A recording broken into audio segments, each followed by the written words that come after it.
embarrassing them. So they had a lot against Stephen Avery, a lot of motive. Well, Ken says, and I think people would agree, DNA doesn't lie. It's either there or it's not. How do you think it got in the car, and how do you think it got on Teresa's key? Well, let's talk about the key for a minute. It was found on the 6th entry or 7th entry of the trailer. It was not the first thorough search of Stephen Avery's bedroom. The first search, they were in there for 2.5 hours in that little trailer. This is a small place. And, they seized other items from his bedroom. And yet they don't find this key. Now, if you look at that key, you can see there's milling marks. That's not her daily key. That's what a key looks like before you start using it all the time. It had none of her, that's a spare key.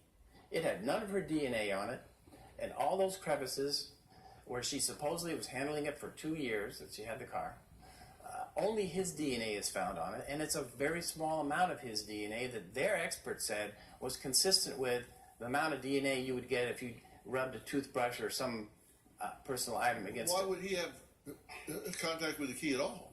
Well, exactly. He shouldn't have had contact with the key, and he didn't have contact with the key. And what's it doing in his bedroom?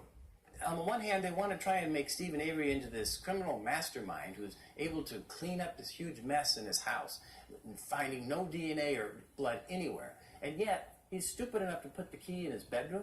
Makes no sense. What do you say? All right. If they planted the key in his room, this is going to prove they planted the car too.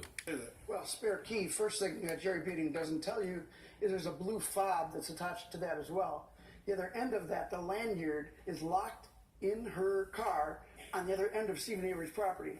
Study after study has shown when more than one person handles an object like a doorknob, a light switch, or whatever, you will get a mixture of DNA on it. And somebody who's uses a key every single day, think about how many times you touch that thing. All the crevices in the key, on the handle of the key, it was swabbed all the way around. And they didn't find a bit of Teresa Halbach's DNA on that key.